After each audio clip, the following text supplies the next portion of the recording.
It was the knife that, a moment later, cut off her scream and her head. Charming. Doris Day should do it as a musical. Good afternoon. This book, Psycho, is fiendishly entertaining. Is this really going to be your next picture? Yes, madam. By the way, try the finger sandwiches. They're real fingers. Good evening. Good evening. That's probably my worst. That sound like Yoda.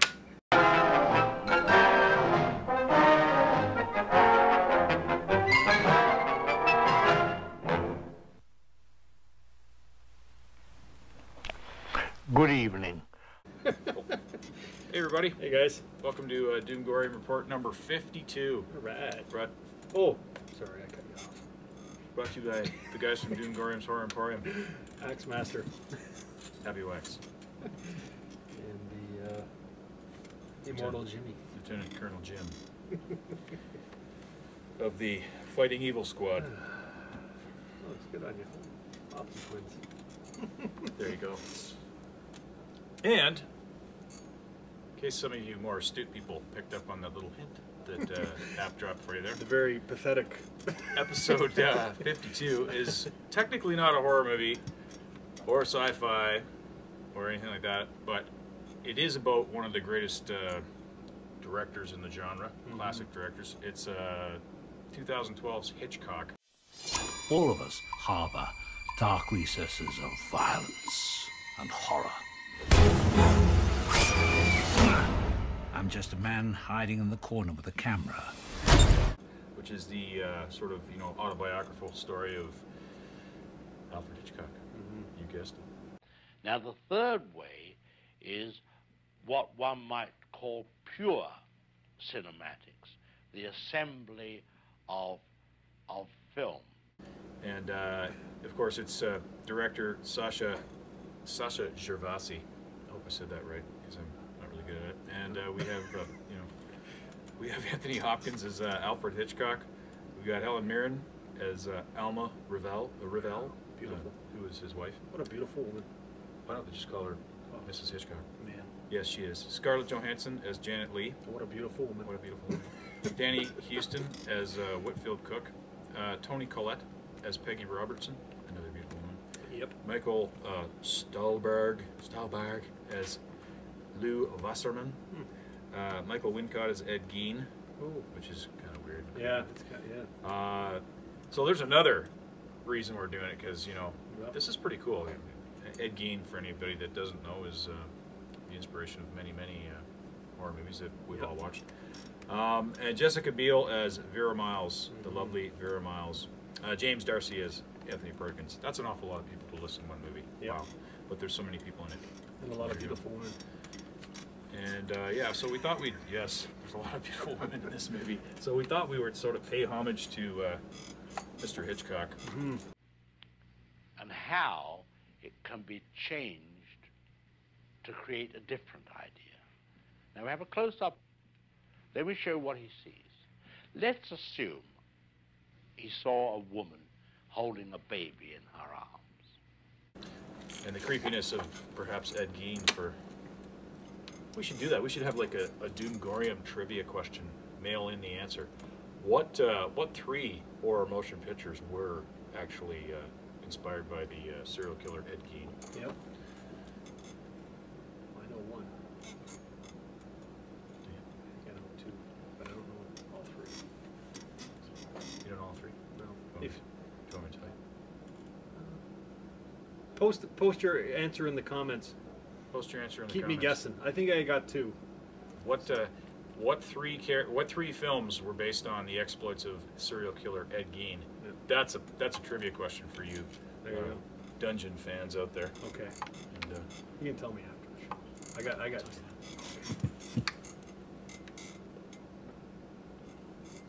That's the one. Okay. That's the one I couldn't think of. Good. Stumper. Okay. Anyways, Back to Hitchcock. yes, Hitchcock. Now we cut back to his reaction to what he sees. And he smiles. Now what is he as a character? He's a kindly man. So, He was one creepy dude, He wasn't was. Yes, he was. Go ahead. Yeah. Well, I thought he was very quirky. It was cool. It was actually a cool story. I didn't know anything about the making of the movie. I just figured, you know, he was signed up with the big studio and they put out a movie. But it was quite the battle he had for censorship and everything. Yep. But I thought it was kind of cool the way they sort of, you know, you'd see him sitting there and he'd be thinking things in his head, and he was kind of, it was like a little bit, he was a little bit weird, you know. I need something fresh, something different. For sure, and he had these sort of strange relationships with his Is eccentric the proper eccentric, word? yeah. Eccentric in a creepy kind of way, and but it wasn't anything like, you know, demented or evil. It was just, it was where he got his twisted inspiration from, I think, is what they were trying to show. Yeah. But I thought that was really cool. I thought it was well done, the way they showed what he was trying to think, or the problems that he was having, and how he thought his way through them. But Anthony Hopkins should be commended on his portrayal of Alfred Hitchcock. No one respects the name Hitchcock more than Paramount. But even a talented man sometimes backs the wrong horse. This is Mr. Hitchcock's next film. Because I'll tell you, I said to you earlier, I was just flipping through this movie just to, you know, kind of pan through it, but what caught my attention was Helen Mirren at the beginning in her underwear. And then I was hooked from then on, because the whole time I knew this movie was coming out, I thought, there's no way Anthony Hopkins can portray Alfred Hitchcock. I know he's an awesome actor, but you know what? When you first see him, you're questioning it, but it just sucks you in, and I couldn't stop watching it. You know, at first you're thinking, is this going to be cheesy? Yeah, And but then, it just works. And I mean, well, Anthony Hopkins is a great character actor anyways. I mean, he's marvelous in anything he's played so far that I've seen, but I think he really pulled it off. And after watching it, I don't think they could have got anybody better to play Alfred to Hitchcock. portray the man. Fine, if you can get the money. Who do I make it out to? And I mean, like you and I both love horror movies, but Alfred Hitchcock is going way back. Yeah, when I was a kid, I used to watch his the TV series he had. You know, where he walks out into the silhouette of himself. And, I mean, we've all seen Psycho. You have a vacancy? Oh, we have 12 vacancies. Is anyone at home? Oh, that must be my mother. And the birds and.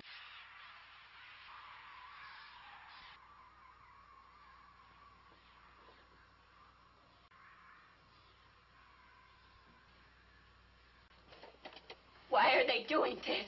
Why are they doing this? You know, a few of his other movies, but I mean, I didn't know much about him other than who he was, and you know, he was considered one of the best directors for his time and even in today. But I mean, you know, his history I knew nothing about. So this movie, it was almost like I was in school. You know what I mean, learning about him, which is I guess what documentaries do, which is you know, it's right. But I thought it was great, because you know, you just watch some movies about people and you're like, nah, who cares? You know what I mean? But I just couldn't turn it off. I was like 2 in the morning I was watching this, and I just couldn't stop watching it. It's cool that he pushed the envelope, because, like, you know, the studio kind of wanted another North by Northwest and all that kind of stuff, and they wanted him to be safe. Mr. Hitchcock, you're the most famous director in the history of the medium, but you're 60 years old. Shouldn't you just quit while you're ahead? And he actually felt like, even though we liked the old reruns of the TV show when we were kids, he felt that TV had kind of cheapened him, and everybody expected the same thing. So he wanted to push the envelope, which was kind of cool, and he sort of went against everything, and it's awesome. Basically, almost lost everything to. Yeah, but that's what I was just gonna say. It's awesome when you see a big name director take a chance like that too, because he's got everything to lose, right? Are we going to have to sell the whole house or just the pool? He almost did. He almost lost his huge house, his contract with the company. He almost lost his wife. I'm under extraordinary pressures on this picture, and the least you could do is give me your full support. We've mortgaged our house. I celebrate with you when the reviews are good. I cry for you when they are bad. And I put up with those people who look through me as if I were invisible, because all they can see is the great and glorious genius Alfred Hitchcock. You know what I mean? Like, there was a whole bunch of stuff he could have lost trying to push this movie. But yeah, I don't remember like a director doing that. You never hear that. Maybe Mel Gibson with The Passion of the Christ, you know, going against everybody. But maybe I shouldn't have said Mel Gibson, because he's not very popular anymore these days after his explosion. He is what he is, though. But, you know, we still love the Road Warrior down here in the dungeon.